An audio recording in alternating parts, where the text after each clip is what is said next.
Amia na chese alatula said ye beya bibia betimi akoso ede ama me no mienu na bibia nso awie peye mesre ensem no ye start ede free eye ensem a free Anthony Joshua camp eba ene ensemoda awrem ewo Ghana ha ene ye bomoden ede ato anim se na no fie da obeka na wahye nso a wo the bukum eye boxing arena ho no ade a about kese pa etimi etodwa na sa about na chi no na amanfo eguso etoto abo eba agoprama so a ye mo se otobo ba agoprama so kra enye yi esanse ade a efe na obia edi akire fina aba na yedi enti ye koso a promote omo esane omo papa omo ye na hye no nsenra ye Ghana mampahin His Excellency John Dramani Mahama ebo modern host to Anthony Joshua ene na pamfo ewo Jubilee House na omkopie mu no President Edinson Bibre etudwa efa the Bukum Boxing Arena wono ankasa ebo modern ede ebebo aze na ochirema said ye amaho aye nika ne said ye no ma ekono obenya kra nka sesia no ade a ye hwe na ye sa arena no amano aye kese pa said be ya nioma betimi akoye yenti ensema ye Ghana mampanyin ede tudwa Bra Anthony Joshua ekosra no. Unfortunately, over the years things have gone down, and that's what we try to revive by setting up the Bukum Boxing Arena. It's actually an academy because it's got hostels, it's got classrooms and all that. And the intention was that we'll scout and look for young talents all across the country and bring them to live and train there and go to school at the same time, you know. And so we're going to have teachers teach them so that they don't miss on their lessons and all that. Unfortunately, after I left office, that dream, you know, was put on hold. But we have the opportunity to take it up again. My one regret is I didn't build it bigger than it is. I thought that 4,000 was enough to come and see a boxing match, but it looks like we need a much bigger arena to contain the new interest that is coming.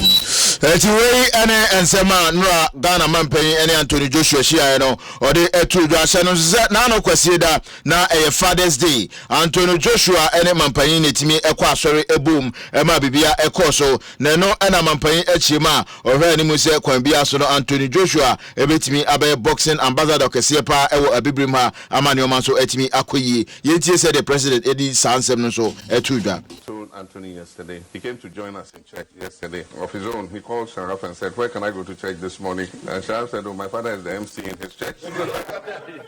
And he came and joined us and sat through the whole service. Yeah, thank you very much. Yeah, so it needs, I told him he'll be our ambassador. It needs people like him, you know, to help to change the lives of young people. And so we wish him to be an ambassador for boxing in Africa and take that as one of the causes that he champions. That after him, there will be a wave of young boxers at different levels who would also make Africa proud and change the societies from which they come from. And so we're happy to have you. You're an icon, very much loved in Ghana. And so people were very excited, you know, that you accepted to come. But Ghana is your second home.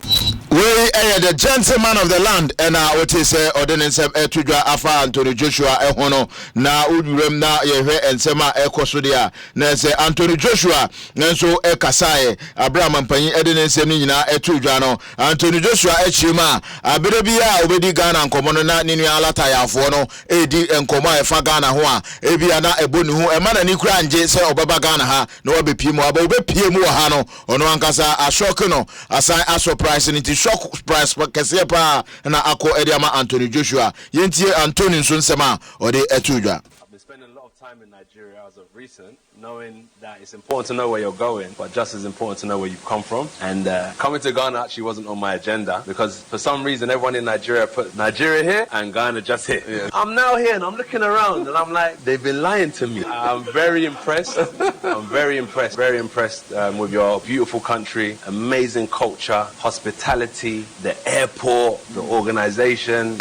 And I can't wait to go back and tell everyone across the world how beautiful this place is. And sports is obviously a way that got me in a room like this. So I understand the importance of, you know, talking with my fists, but also how influential sports can be and the type of rooms you can get in. So I've been calling friends, speaking about ways that we can bring investment into Ghana, we can bring investment into Africa, because I understand some of your policies and what you're trying to do. And from a sportsman, I understand sports is short-lived and then we cross over into business. So I'm also branching out into that sector and and I understand that there's certain things that we can bring from sports and our connections across the world and how we can connect Africa to the rest of the world. Asempa FM. Anthony Joshua and Tikwa Befaswa connecting Africa to the world in terms of boxing in Bibiano, where I so bit me I'm a Bibia Akoso.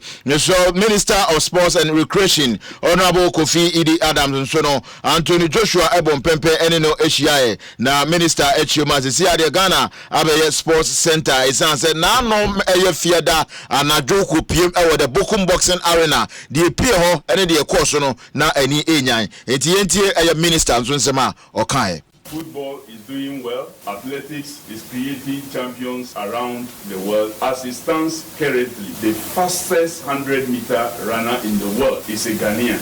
Currently, Ghana became the center of attraction Friday night, Saturday morning, because some young person, forward-looking, knowing that we are in the era of talents, have put together to rebirth boxing again. We were in Kumasi and did a small event, and the people of Kumasi were so impressed about what happened there. They didn't know something was being planned, even though a little indication was given there. Your Excellency, Friday, as I said, Ghana became the center. All key persons who mattered were here.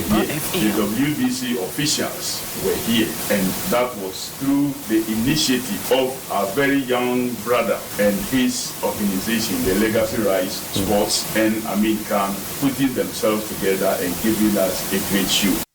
I was for a video class away and some minister so edit to draw FA Bato Cassia Nano to Draman point for to Runa Eco Pio. You remember the Ghana Boxing Authority, Asamah a Mr. Amin Lamte, when him says, see, I read say Nigerian boxer Ubina Niwu over the Bokum Boxing Arena, 29th of May, no, Nembodino Ebetimi Akopim Ewa Nigeria, Nanumu and Amin Lamte a Casamah for Edema GB, Edinche Mukakra Amai.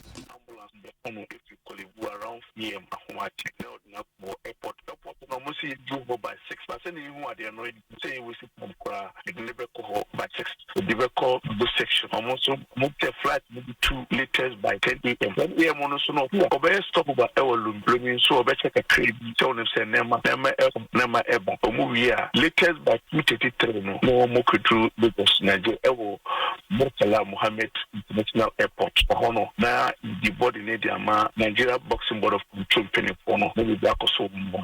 Family, the rant and the bar, almost to Chumuka, straight away, almost in the fear, some brief responsibility now on what the cemetery, you know, anti Ham, be a president, no, at that come to mono, and a party so I had this no cook crap, no, any boot, I never prefer, and they would, you know, and some Edinisha, the company, you say, you could do her immediately. GB, Gideon Hansen appear on the marketing authority and a coach like last our head coach and head manager not training Edema Fit Square Boxing Gym. I'm gonna GB a delegate cell mongo. Nyamera Doma and Aqua Benada idea, Yebe Praprechi, na Gabriel, the body no etimi Akudu, Nigeria. Mr. On the 5th of June up to 20, on the 5th of July up to 26th of July, no, Women's African Cup of Nations, no, Ebe Tuja, Morocco, na Menoka said, Coach Kemlas, and name the 25 squadra, 24 squadra, or more equal room, Morocco, na preparation, Bibia etimi Akoso, na Urem, goalkeepers, no, Afande. You Cynthia Fendep Ewo or no goalkeeper a fee Ameriku and so eka goalkeepers no so and a Korea McCarthy we any goalkeepers me and sa so kem last atonsa Eddie Afre oko defenders no afam there Anastasia Acha eka ho Portia Boache sanso ena Nina Noshi and so eka defenders no ho Josephine Bonsu Comfort Yeboa Susanna Amadia ena Ernestina Abambila and so Eka defenders no and Louisa Aniwa when so Eka defenders are a Black Queen's coach invite you more for the AFCON tournament Betudra Morocco your court midfielders now no Grace Asantoa your Jacqueline Owusu and Jennifer Kujo Evelyn Bedu Nancy Amo and Abrantia Abiba Wanidi and Chantel and so Eka ho and Stella Nyamiche no call for strikers and so another forwards now your Princess Mafo and Sherry Reifatu Sulemala na Alice Kusi Abigail Kofi Ken nanso eka ho na Priscilla Adobia Doris Boadua we ene emeba wa makomako aduonu enan coach Atonsa Afreso Bomra na omomeboa na de etwa to no Black Queens preparation is say next month in a tournament no etodwa ewo Morocco na yebo modern ne former Black Queens coach and the any Kuku Dazi edin komo ebisa no ahoboa Black Queens eyi ene said ebisi akɔwi omo ewo Morocco yenti ensema Kuku Dazi so etodwa.